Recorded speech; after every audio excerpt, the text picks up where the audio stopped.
जी।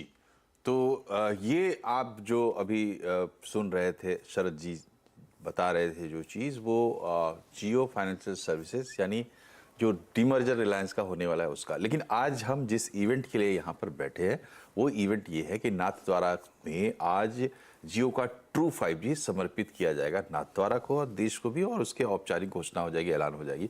इस वक्त जो है वो बाई इन्विटेशन ही मिलता है, मिलती है जियो की 5G सर्विस। तो आपको जियो का ऐप डाउनलोड करना पड़ेगा और उस पर जाके अपने लिए इनविटेशन सीक करनी पड़ेगी। फिर आपकी हैंडसेट की एलिजिबिलिटी की भी बात है। तो ये तमाम चीज़ें जो है उस पर भी हम चर्चा करेंगे। लेकिन ये बताइए संदीप जी कि ये जो ट्रू 5G कह रहे हैं जियो में, इसमें इनका दावा ये है कि भाई हमारे पास जो स्पेक्ट्रम है, यानी हमारे पास जितने स्पेक्ट्रम्स है वैसा कॉम्बिनेशन किसी के पास नहीं है। और उस कॉम्बिनेशन से हम करेंगे क्या कि उसको मिला के और एक डेटा सुपर हाईवे हम तैयार करेंगे, यानी कि fastest possible and least latency. और किसी तरह का जो कोई उसमें कोई भी गड़बड़ी होती है, या आप कह सकते हैं कि वहाँ से जो किसी तरह का डिस्टरबेंस हो सकता है डेटा हाईवे पे, वो नहीं होगा। और इसके अलावा कह रहे हैं कि चूंकि हमारा नेटवर्क है वो स्टैंड अलोन अलग से 5G के लिए है, हम कोई 4G के नेटवर्क पर 5G दौड़ाने की कोशिश नहीं करेंगे। तो ये तमाम जो चीजें हैं वो कितना डिस्टिंग्विश करती है, नंबर एक संदीप जी, और नंबर दो कि कस्टमर्स के लिए, चाहे वो इंडिविजुअल कस्टमर्स हो या फिर एंटरप्राइज हो, और इंडिविजुअल कस्टमर्स के लाइफ में भी जब IoT आने वाला है तो फिर उसको भी आप एक अलग से आप समझिए कि वो भी एक बड़ा चंक है, और वहां भी खास तरीके की चीजों की जरूरत। तो इन दोनों एंड पर क्या फर्क पड़ेगा इस बात से कि आप ट्रू 5G यानी स्टैंड अलोन नेटवर्क और इस तरीके का नेटवर्क आपको डेटा देगा। ओके। अगर बात करें नेटवर्क की, जो जियो देने वाला है स्टैंड अलोन नेटवर्क, हम्म। जी हाँ, उनने बहुत सारे स्पेक्ट्रम बैंड्स ऐसे लिए हैं जो उनके लिए यूनिक है और जिसकी वजह से ही वो स्टैंड अलोन सिस्टम दे पा रहे हैं। अब स्टैंड अलोन सिस्टम का अगर ब्रेक कर दे दो पार्ट्स में, एक तरफ हम बात कर लें कंज्यूमर्स की, जो एंड कंज्यूमर्स हैं आपके और मेरी तरह, और दूसरे एंटरप्राइज। अगर एंड कंज्यूमर, जो हम आप और हम जैसे टाइप के यूजर्स की बात करें, तो वहां पर एक्चुअली अभी इतना ज्यादा फर्क देखने को नहीं मिलेगा, चाहे नॉन स्टैंडर्ड हो या स्टैंड अलोन सिस्टम हो। उसके पीछे का रीजन ये है क्योंकि आप इस नेटवर्क की खासियत तब देखेंगे जब इसके लिए स्पेसिफिकली डेडिकेटेड एप्लीकेशंस होंगे। और कंज्यूमर स्पेस में अभी जो पूरा सीन रहेगा वो स्पीड पे डिपेंडेंट रहेगा कि डाउनलोड स्पीड क्या है, अपलोड स्पीड क्या है। पर बाकी एज सच कोई मेजर चेंजेस नहीं आने वाले। हाँ, गेमिंग के दीवानों को थोड़ा सा मजा आएगा कंज्यूमर साइड में, ताकि जो उनकी लेटेंसी है, जो गेम खेल रहे होते हैं, basically as simple as that कि आपने यहाँ से आप कोई फायरिंग गेम खेल रहे हैं, सिंगल फायरिंग गेम खेल रहे हैं, आपने गोली दी है, मारी है, यहाँ से अपने बंदूक से निकली है, वो जब लगेगी तभी आपके एयरपीस में साउंड आएगी और उस हिसाब से अपना गेम मैनेज कर सकते हैं। कभी कभी वो लेटेंसी जो लगने और गोली चलने का बीच का जो गैप होता है वो इतना ज्यादा हो जाता है, उसी बीच में लोग गेम हार जाते हैं। अब इससे क्या होगा कि e sports industry, mobile sports industry को थोड़ा सा बढ़ावा मिलेगा। ये तो हो गई कंज्यूमर्स की बात, जहां पर अभी आपको सिर्फ स्पीड के अलावा मेजर कुछ नहीं दिखेगा।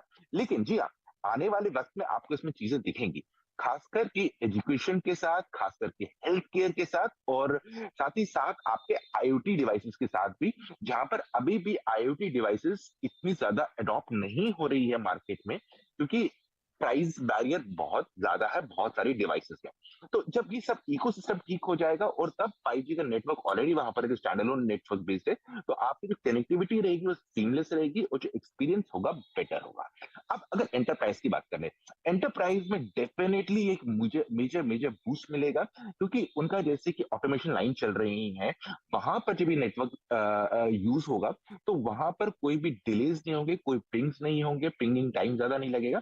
उसकी वजह से क्या होगा कि जो ऑपरेशन होंगे वो स्मूथ होंगे। और एक और इंटरेस्टिंग एज जो इस टाइम जियो के पास है, कि जो इनका इस टाइम देखा जाए तो मार्केट में मेजर कॉम्पिटिटर है एयरटेल। अब एयरटेल एनएसए पे काम कर रहा है, लेकिन अभी क्या हो रहा है कि अभी जो रिक्वायरमेंट है वो एनएससी से पूरी हो रही है, एसएस से भी हो रही है। लेकिन थोड़े वक्त में जब केस स्टडीज हमारे पास आ जाएंगे, नॉट केस स्टडीज बट बल्कि ऐसा कह सकते हैं, जो चीजें अमल कर सकते हैं जिससे लोगों का फायदा हो सकता है, वो चीजें जब डेवलपमेंट होने लगेगी, तब कहीं ना कहीं एयरटेल को भी सोचना पड़ेगा कि मैं स्टैंड अलोन ऑपरेशन मैं कैसे जाऊं, जो जियो ऑलरेडी इन्वेस्ट कर चुका है। तो जियो का नेटवर्क देखा जाए तो फ्यूचर प्रूफ है, दोनों कंज्यूमर और एंटरप्राइज के हवाले से।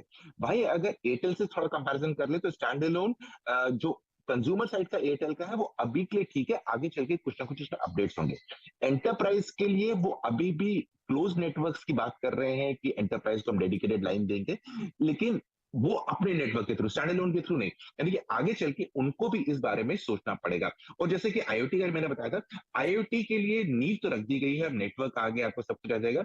अब इंतजार रहेगा कि डिवाइसेस जो हैं आईओटी इकोसिस्टम की, उनका दाम कैसे कम हो, वो कब मास प्रोडक्शन में आएंगे, तब जाके आप मेजर इसमें जंप देख सकते हैं।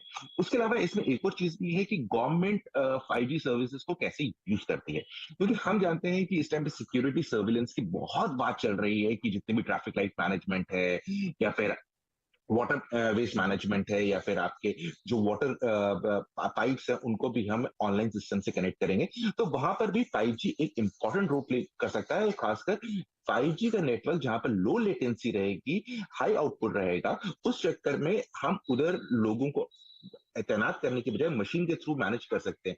वो एज सिंपल एज दैट कि अगर आप हमारे राजपथ पे है, राजपथ जहां पर आप 26 जनवरी की परेड देखते हैं, उधर की लाइट्स लगी हुई हैं और ट्रैफिक वॉल्यूम को देख के बिना किसी ह्यूमन इंटरवेंशन के एआई बेस्ड सिस्टम पे लाइट्स वहां से कंट्रोल हो जाए, तो वहां के जो ट्रैफिक इंस्पेक्टर्स है वो किसी और जगह पे तैनात कर सकते हैं जहां पर बॉटल नेक्स है।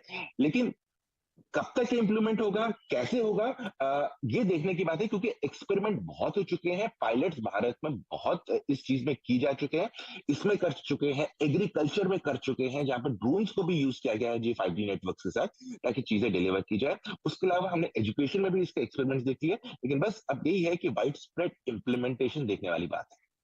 नहीं, लेकिन अच्छी बात है आप जो कह रहे हैं कि भाई ये तमाम चीज़ें हैं, ये रोल आउट होने की चीज़ें हैं, इम्प्लीमेंटेशन की चीज़ें हैं। जब इम्प्लीमेंटेशन में आएंगी तभी समझ में आएगा कि असली तस्वीर क्या बनती है। एक छोटे से ब्रेक के लिए रुक रहे हैं, तुरंत हाजिर होते हैं, बने रहिए हमारे साथ।